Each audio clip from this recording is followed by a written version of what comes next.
Hi, my name is Davison, and I'll be your instructor for this economics course. The purpose of this presentation is to provide you with an overview and some of the requirements for the course. First of all, I'm going to make it really clear from the start that this course does not use Canvas.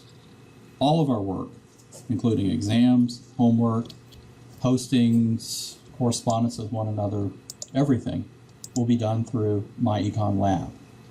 Again, everything will be done through MyEconLab and not through Canvas.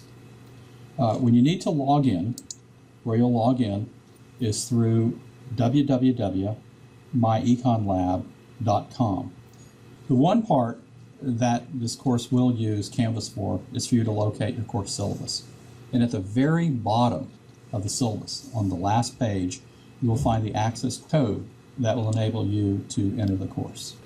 Okay, now that you're at the MyEconLab, the first time you will have to register, and you'll see where the pointer goes to student. You'll click on that, and this will come up. You'll need an email address, you'll need your course ID, which is the information I provided at the bottom of the syllabus, and you will need your access code that you either purchased directly from Pearson via the internet or that came with your book when you purchased it. Having these three items will enable you to register for the course, and once you have these three items, then come, again watching the arrow, go to where it says register now, and you'll click on. Once you've registered, you'll find your course, and we'll click on this course, and this will be the demonstration. Click on, and this information will come up. This again is all the information you need. It'll have access to your text, it'll have access to assignments, and it'll have access under Multimedia Library for all of the course notes. Okay, a question about doing assignments. Assuming now you've entered into the system and you see the MyEconLab, look under the section Assignments.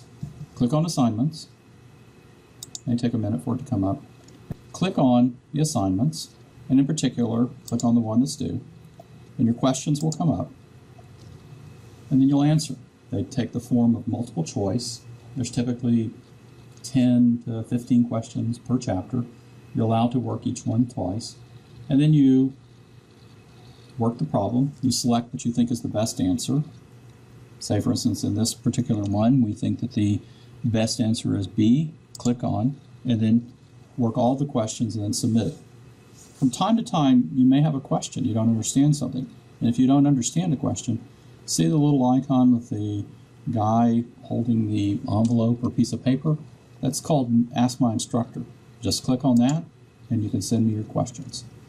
I do ask that you restrict your questions to 1 or 2 questions per homework. Please don't submit all 15 or 20 questions, but I will get back with you and help you.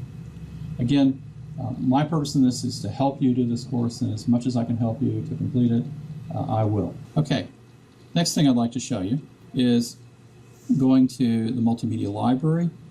At the Multimedia Library, you click on, and you can find all the chapter notes. So say, for instance, we're starting with Chapter 2. You simply would click on Chapter 2. You would go to where it says you could use either student lecture notes or PowerPoint. Click on that, and again, this will pull up the notes for the course. Of course, please understand you'll still need to use the textbooks. These are merely outlines of the courses or the particular chapters, but this does give you some guidance as the material that we will be using. One other thing that I forgot to mention, to come back to assignments.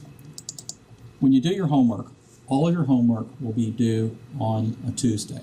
As we go through the semester, every assignment will be due on Tuesday at midnight.